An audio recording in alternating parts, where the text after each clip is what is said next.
Utah Congressman Jason Chaffetz, a member of the Homeland Security and Judiciary Committees. He's live in studio today. Great to see you, Congressman. Yeah, glad to be here. Thank you. All right, so what are we to make of this? Because as we just heard from Ed, there's now this bipartisan criticism sort of percolating out there.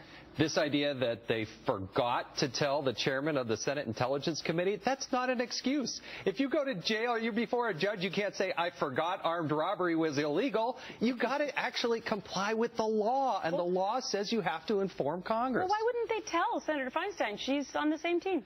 There's a fiduciary responsibility to make sure that you're telling the chairman and the ranking member in both the House and the Senate of the Intelligence Committees. You also have to tell the senior leadership. There's a reason we have a check and balance in this country. It's in the Constitution. You don't just get one person to make these decisions to let terrorists back on the battlefield. Well, what do you make of the fact that Senate Majority Leader Harry Reid, he says today that he did receive a heads up about a day in advance?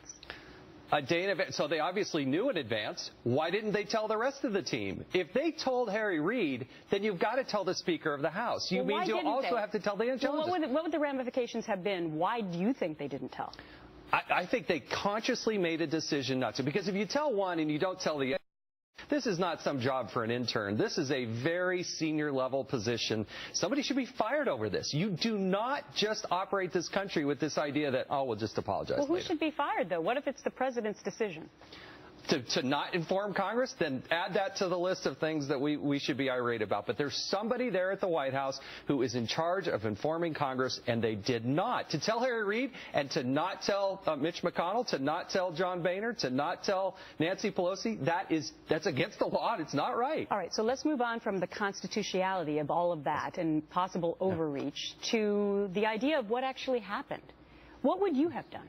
There's two parts to this transaction. Of course we want to get an American back. I don't care what his beliefs are. Get an American home. But on the other side of this, Lindsey Graham is right. This is the starting five. This is the dream team.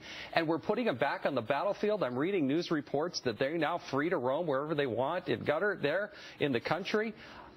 I'm afraid that those men and women who did the hard job putting their lives on the line to capture these people, and now we just put them back on the battlefield, we're going to have to go deal with that again. So the president says, look, we had this small little window of opportunity. His health was deteriorating.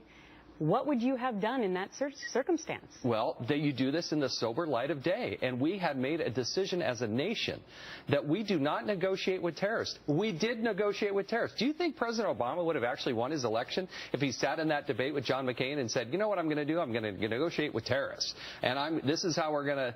That is not what you do as the President of the United States. Well, we're going to have to see how this all flushes out. Now more hearings are probably on the way. Oh, yeah. Congressman Chaffetz, great to see you in person.